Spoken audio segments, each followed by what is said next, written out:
Doctor Shivaji काले जी, मंच पे उपस्थित हमारे नेतागण और साथियों,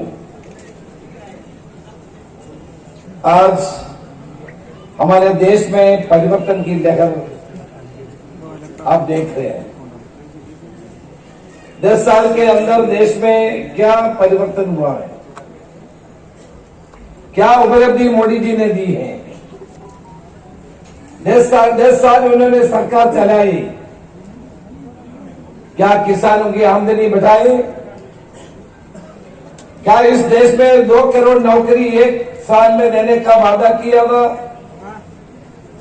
अब वादा निभाया है।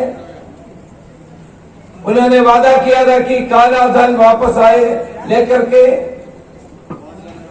हमारे अकाउंट में 15 लाख रुपया दे देंगे।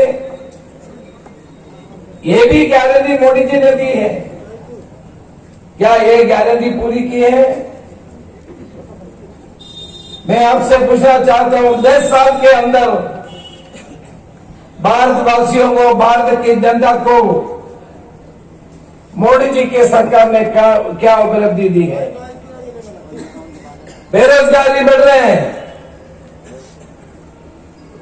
और हमारे नौजवान बेरोजगारी के वजह से बाहर जाने की कोशिश कर रहे हैं। देश में नौकरी किसी को भी नहीं मिल रहे हैं। कोविड के वजह से करोड़ों से लोगों को नौकरी से छूट गए, उनको वापस नौकरी देने का कोई काम नहीं हुआ है। हमारी सरकारी नौकरी किसी को भी नहीं मिल रहे हैं। इस देश की भलाई के लिए नरेंद्र मोदी जी ने क्या कदम उठाए हैं? प्राइस राइस के बारे में उन्होंने बताए। प्राइस राइस हमारे आम लोगों को सबसे ज्यादा परेशानी होते हैं। इन्फ्लेशन बढ़ते जा रहे हैं, इसको काबू करने के लिए, कम करने के लिए कोई कदम सरकार से नहीं उठाए। हमारे प्रधानमंत्री जहां भी जा रहे हैं, उन्होंने अपने सरकार के बारे में नहीं बताते हैं, सरकार की उपलब्धियों के बारे में नहीं बताते हैं, केवल वो हिंदू और मुसलमान की बात बताते हैं। समाज को बांटने की काम करते जा रहे हैं। हिंदू और मुसलमानों में जो लोगों को बांटने का काम हमारे प्रधानमंत्री और गृह मंत्री करते जा रहे हैं। जहां भी जाते हैं उन्होंने कांग्रेस के खिलाफ बात करते हैं। हमारे मैनिफेस्टो के बारे में बोलते हैं कि यह मुस्लिम लीग की मैनिफेस्टो है। कितना झूठ हमारे प्रधानमंत्री बताते हैं। प्रधानमंत्री बोलते हैं कि दक्षिण भारत में एक नया देश बनाना चाहते हैं। कौन बनाना चाहते हैं? किसी ने मांग की है? हमारे देश की एकता और अखंडता को कायम रखने के लिए कांग्रेस पार्टी ने कुर्बानी की है। इस देश के लिए, देश को एक बनाने के लिए हमारे नेता लोगों ने अपनी जिंदगी कुर्बानी की है। हमारे प्रिय नेता राहुल गांधी जी ने कन्याकुमारी से लेकर के कश्मीर तक 4000 किलोमीटर पैदल चले। देश को जोड़ने के लिए उन्होंने पदयात्रा की है। मोदी देश को तोड़ने के काम कर रहे हैं, राहुल गांधी देश को जोड़ने का काम कर रहे हैं। इस देश के जनता के दिलों को जोड़ने का काम कर रहे हैं।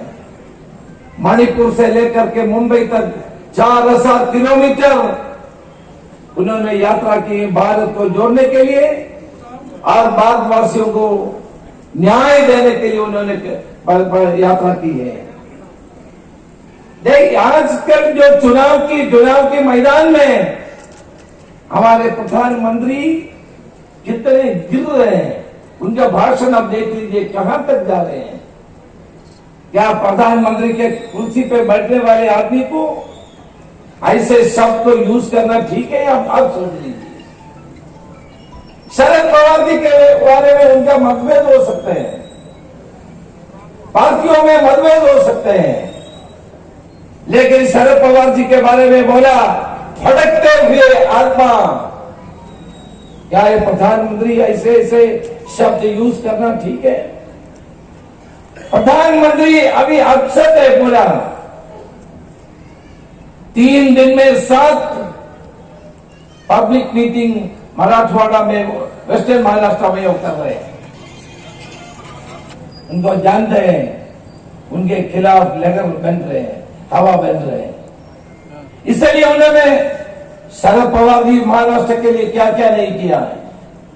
मुख्यमंत्री रह चुके हैं, कृषि मंत्री थे, उनके पूरा जीवन महाराष्ट्र के जनता के लिए उन्होंने दी है और महाराष्ट्र को आगे बढ़ाने के लिए उन्होंने अपने कार्यकाल में बहुत कुछ काम की है और आगे बढ़ाने के लिए बहुत कुछ उन्होंने प्रयास किए हैं। मतभेद हो सकते हैं, राजनीति में मतभेद होने चाहिए, लेकिन प्रधानमंत्री के कुर्सी में बैठने वाले आदमी शरद पवार जी जैसे एक देश की नेता के बारे में ऐसे ऐसे शब्द यूज करना क्या जरूरी है? आप सोच लीजिए। आज अमित देशमुख जी ने आपके सामने बताया सोयाबीन के बारे में, किसानों की हालत को देख करके उन्होंने ये बात बताई। केवल महाराष्ट्र में नहीं, भारत देश में किसानों की हालत बहुत बुरा है। किसानों की भूमि छीनने के लिए उन्होंने